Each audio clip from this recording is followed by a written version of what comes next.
Welcome to First. I'm Shirley Min along with Michelle Polston and Mark Eichman. We start with two stories about veterans this week. In one, the lessons learned about soldiers finding a way back into society after their service. In the other, a vet who discovered you're never too old to serve. This week, we also discover the rich jazz tradition left in Wilmington by Clifford Brown. Next month is a milestone in the life of that jazz festival tradition. And when you look at the traditional ballpark, you're struck by how everything looks the same. But there is a method to that. We'll teach you how it's done. First, your public media news magazine starts now.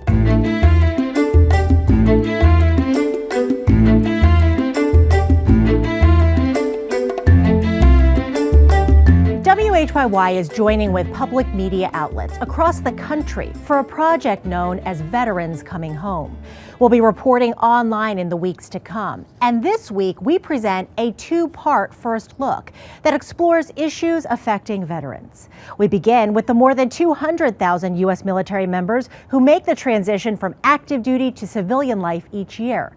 That transition, however, isn't always seamless, but efforts are underway to help our 9/11 veterans come home.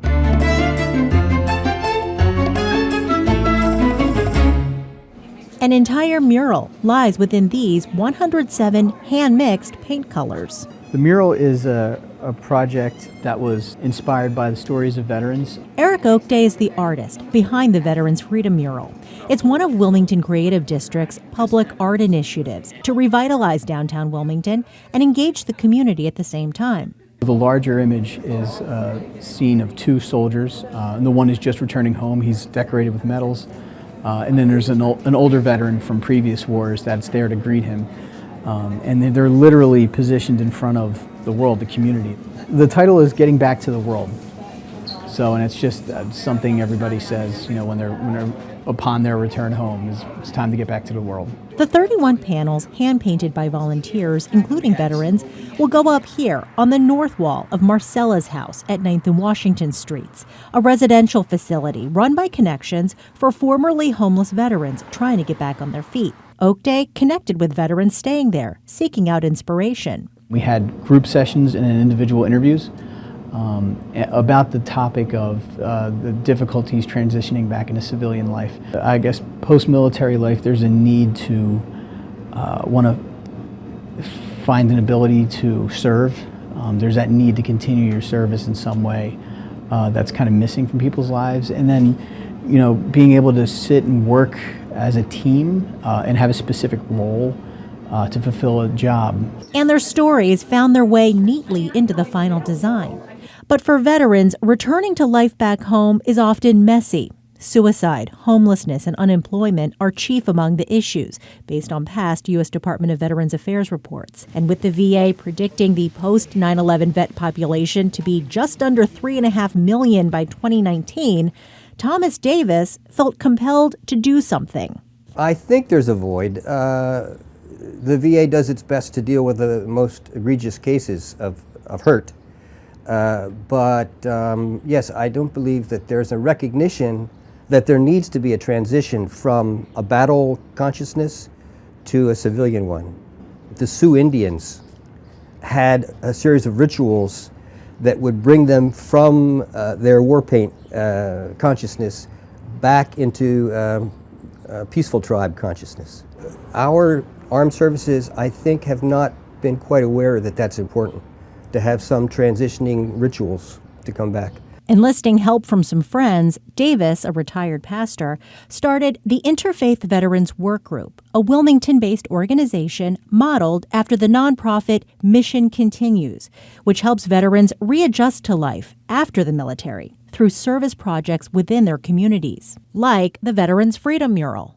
A good many vets don't have PTSD, classic symptoms of flashbacks and perhaps domestic violence and that sort of thing. But they do miss the service. They miss the sense of purpose that they have, the camaraderie that they have in the service, and the excitement as well.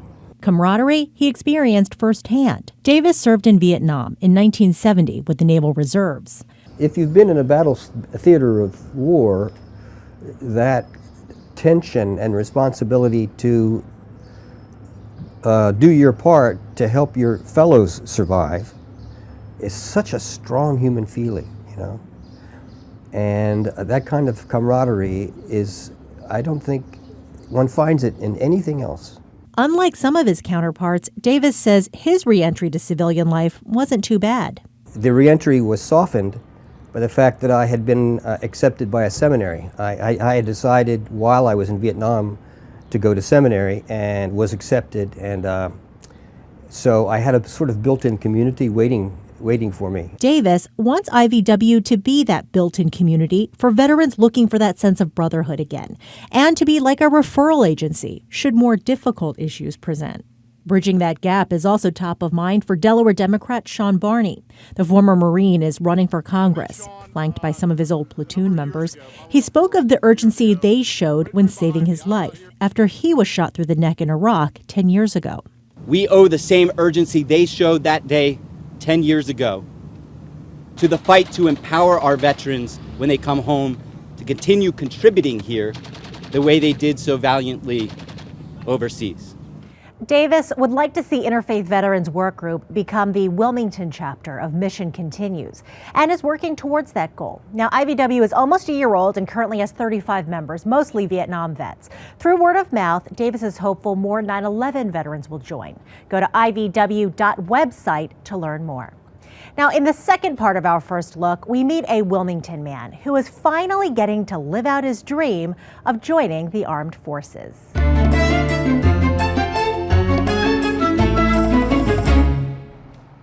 30-year-old Brett Van Sickle has been a staple at Isaac's Garage in Wilmington for 12 years. But this spring, the automotive technician surprised many when he shared his future plans. In a few days, I leave for Army basic training. It's something I've always wanted to do. It was an admission that left his boss in disbelief.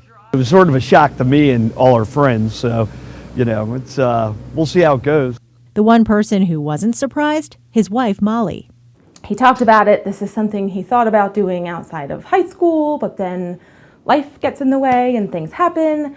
So he decided not to, so he brought it up periodically throughout the years. And so finally, about this time last year, I said to him, if this is something you really want to do, then you do it. Molly and Brett met as teenagers, fell in love, and started their family. It's the reason why Brett postponed his military aspirations, because he didn't want to leave his young family. I have two children. Andrew, he's 13, and Evan, he's 6 years old. And I like to spend as much time as I can with them, of course. My 13-year-old, he was the reason I couldn't do it earlier in life. I didn't want to leave him at a young age. But now that his sons are older, he felt they could handle the transition. And Brett knew it was time to make those dreams a reality. And so did Molly. I was worried that this was something he was going to regret not doing. While full-time enlistment was his goal when he was younger, the Delaware Army National Guard's flexibility worked better with his current lifestyle. There's about 1,600 members of the Delaware Army National Guard. The other 2/3 serve typically 1 weekend a month and 2 weeks throughout the year. To be ready to do their job, their military job in support of the state and the nation. Sergeant Kyle Passwater says Brett's case isn't as unusual as you'd think. We take people right now from ages 17 all the way up to 35. We're getting a lot of people that are joining later in life because of some of the benefits that we have. And those benefits extend to the families of the enlisted. His family's being very well taken care of while he's gone. You know, there's programs in place to take care of families while they're away, you know, and plus the National Guard, you know, we reach out to the families. It's a family organization, you know, and the family is part of, you know, everything we do. Having a military liaison to help with the adjustment has been beneficial.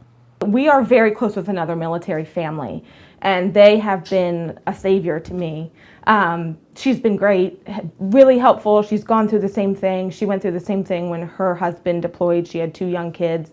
It also helps when the family receives letters and an occasional phone call from Brett. We did get a phone call last Friday, which was our first phone call, which was very exciting. It was nice to just hear his voice, and we just talked, and he told us how it was going. It was going good, he said. He did a lot of training, and yeah, he just can't wait to see us. Molly says the distance is hard, but thanks to family, friends, and the military, they're making it one day at a time. All right, so this is our countdown to how many more days till Daddy is home, so cross out today. All right, what do we have left? 32. 32 more days. We started out at 73. So we're getting there, guys. Private Van Sickle graduates from Fort Jackson in Columbia, South Carolina next month. And certainly congratulations on that. What are some of the benefits you mentioned in your piece for veterans? So to name a couple, up to 100% of your tuition is paid for at state universities. And then depending on the job that you choose, $50,000 in student loan repayment. And what about the Veterans Freedom Mural? When is that happening? When is that going to be unveiled, I guess? So it's going to go up at 9th and Washington Streets next month, when there will also be a more formal dedication. All right, great. Thanks, Shirley. As always, you can find out more about the IVW and the mural at newsworks.org/Delaware. Coming up on First, Take Me Out to the Ball Game has a whole different meaning to men and women who take care of the grounds there. And experience the work of a Newark artist. Among his work, pottery normally reserved for Star Trek captains. Next month marks the 60th anniversary of the death of jazz musician and well-known trumpeter Clifford Brown. The Wilmington native died in a tragic car accident at the age of 25. His music, however, lives on today at the DuPont Clifford Brown Jazz Festival, a yearly event that features national and local artists.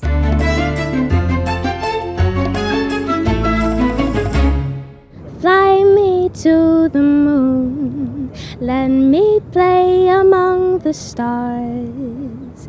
Let me see what spring is like on Jupiter and Mars. In other words, hold my hand. In other words, darling, kiss me. That's just a little taste of what you'll get to experience at the DuPont Clifford Brown Jazz Festival in June. The song is a favorite jazz standard Maya Bellardo loves to sing, and she's one of the many artists that will take the stage at Rodney Square. It's an honor. I've been going to the festival since I was a little girl, so it's unreal. I'm really excited. That's what you are to me. Another local favorite on the roster is Nija Nicole, a former contestant on the show The Voice. I'm just ready, you know. I'm always ready to perform, but to perform on a larger scale, you know, I'm ready.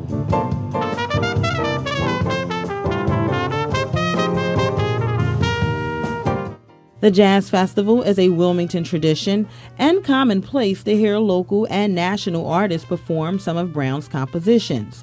Brown was a well-known trumpeter from Wilmington. Every year is always something unique. I think one of the things about the Jazz Festival is we try to get a really diverse mix of performers and artists from the entire jazz genre, from straight ahead to smooth to a little neo jazz and some jazz influenced artists as well. So there's something for everybody. The city also partners with the Delaware Jazz Alliance to help find local jazz talent. In fact, the festival is one of the largest free jazz events on the East Coast. But there's more to this event than the concerts. Officials are also encouraging attendees to participate in the events surrounding the huge festival. Well, I think it's amazing that we have so many people come from all over and convene in Rodney Square for the Jazz Festival. And everybody is really taking advantage of everything downtown Wilmington has to offer. So why, when the music stops, should all the celebration in our city stop? So we started to create some more opportunities for engagement for those tourists and residents. So we created on Friday night the block party.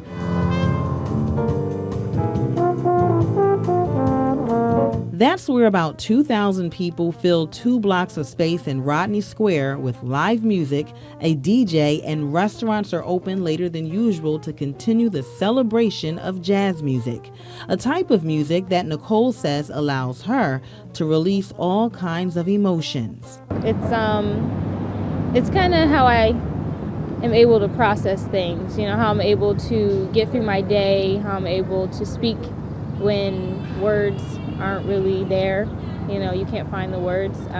It's my outlet. So, and jazz, it reminds me of when you have so many things on your mind and you start to ramble, jazz music is like that to me. It's like I want to get everything out, so I'm just going to do it, and it comes out in the music. Say that you'll stay a little. Bellardo also has high hopes for this year's Clifford Brown Jazz Festival and its audience. You'll be mine just a little. My goal is to have, the younger generation know about jazz. So I'm hoping by me maybe seeing a younger face, they might want to come and, see, and they'll be interested and hopefully love jazz as much as I do.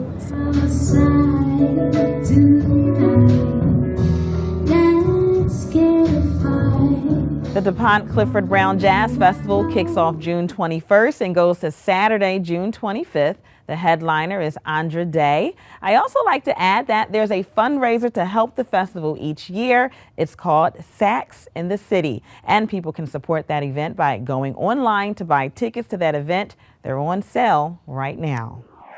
We'd love to convince you to watch first online, partly because we know you can watch the show when you want, and partly because it's just a good idea. Go to WHYY.org/first. Past shows going back several years are there as well.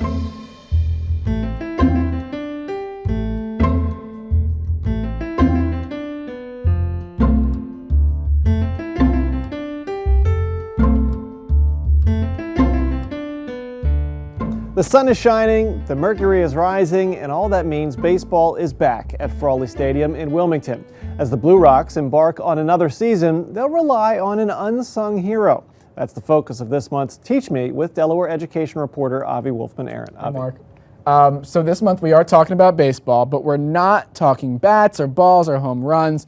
We're talking grass, dirt, and lawnmowers. It'll give you a whole new take on the old ball game. Take a look.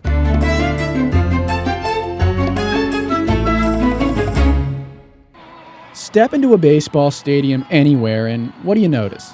Maybe the players, sure, maybe the mascot, but for most of us, that first impression is all about one thing, the beauty of the field. And for that, you can thank this guy. My name is Steve Gold. Title here is head groundskeeper. For the last 22 seasons, Gold, or Goldie as he's known around here, has been in charge of Delaware's premier baseball field. It's the kind of job he's wanted ever since he was a kid growing up in Florida.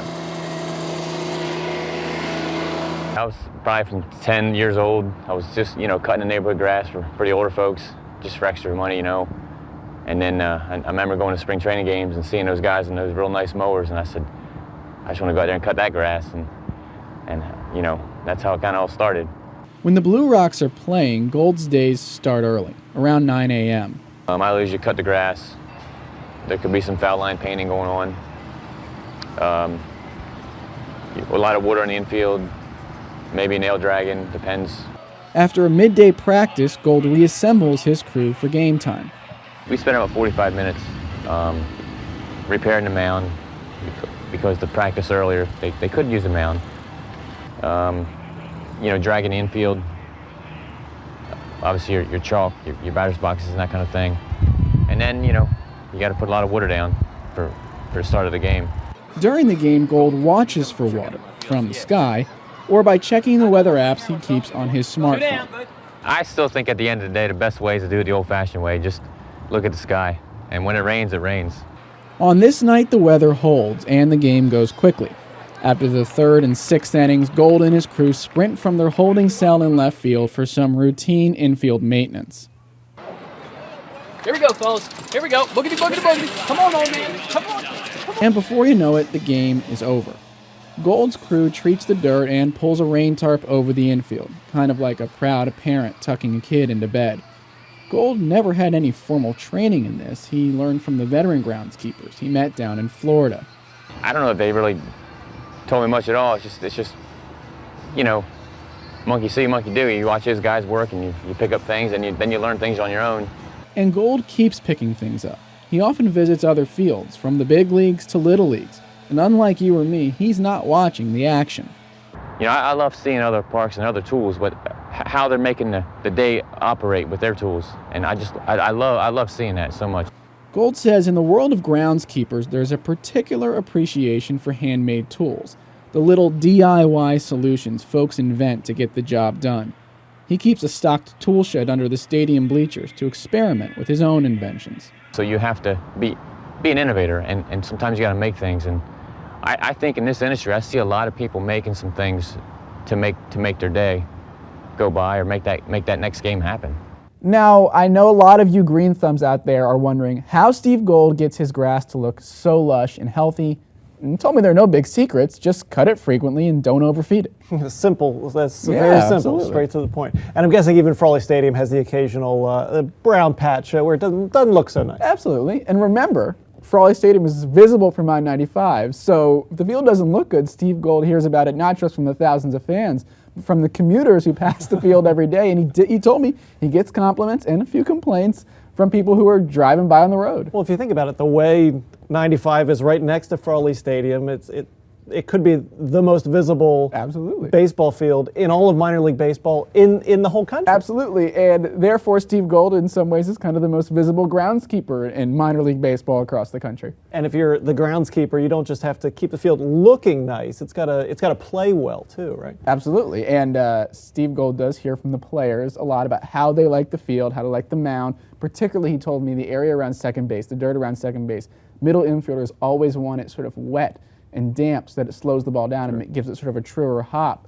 And he's got to walk this sort of fine line between what the players want, what's fair within the rules, and also keeping the field healthy in general. And he says sometimes he has on occasion heard from an umpire said, hey, this dirt is too wet, this is mud, this is not fair. A little too friendly of a confines, that home field advantage. Absolutely. All right, thanks, Avi. As always, you can read more of our education coverage at newsworks.org/Delaware. For Newark artist Peter Sanger, pottery is more than just mugs and bowls. Sanger worked for decades taking his craft to new and exciting places. He fused his love of pottery with the skill of a sculptor to create something truly unique. We stopped by his home studio to showcase some beautiful pieces in our first experience this week.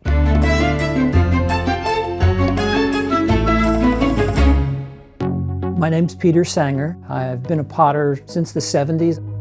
I started in college. I came to the ceramics department and I never left. A certain segment of your audience will understand that I say I started in the hanging planter era because that was the hot item back then. My wife would macrame these very, very beautiful string hangers. So we made stoneware, tableware, kitchenware, all those things.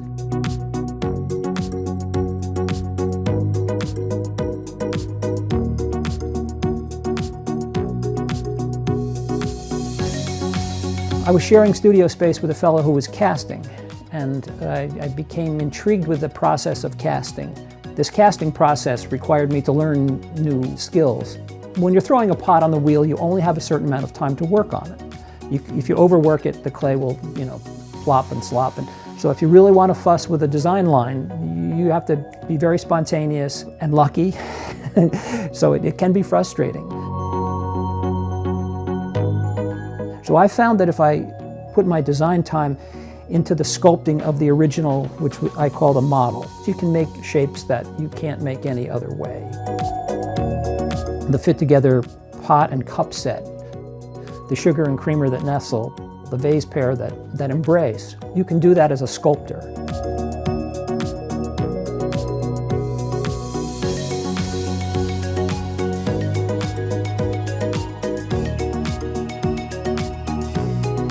Now I'm working with the mold pieces apart, and I'm building my clay surfaces into the mold parts and then assembling the mold and then letting it set up and work on it. So it's a variation on the theme, and it's yielding more one-of-a-kind pieces.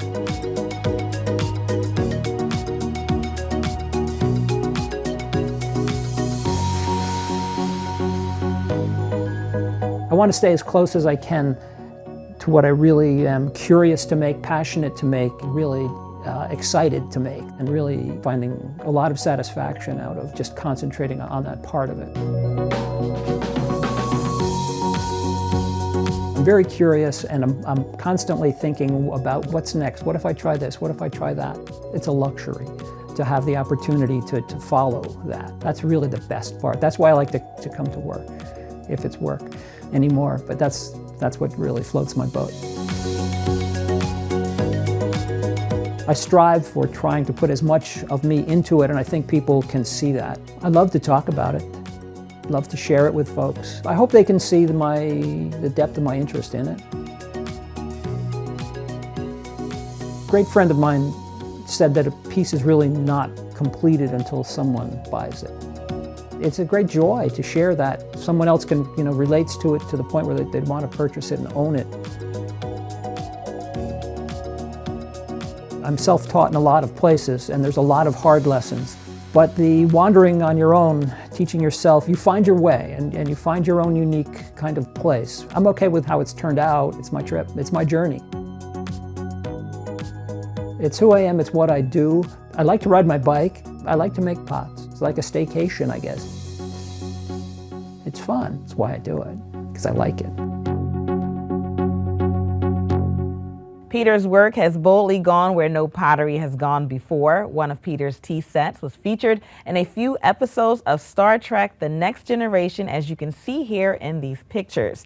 You can see more of Peter's work at his website, sangerporcelain.com. Next week, we'll present our first extras, Delaware Else, and our program on the Delaware watershed. Then we return with a new program in 2 weeks. Avi Wolfman-Arent will interview outgoing University of Delaware President Nancy Target. We have a few minutes left in the program, and since we were just mentioning Delaware Else, we wanted to direct your attention to WHYY.org to take our Delaware quiz. That's right. We've made it a video interactive presentation, and since I know both of you are Delaware aficionados and experts, this will be easy for you guys, so we'll give you a couple of sample questions. Who was the first documented European to set foot in Delaware? Don't give away the answer, just think it in your mind. Okay. Another sample question, how did the town of Camden, Delaware get its name? Okay, that's a couple of the questions. You find out if you're right, you'll have to head to WHYY.org/first.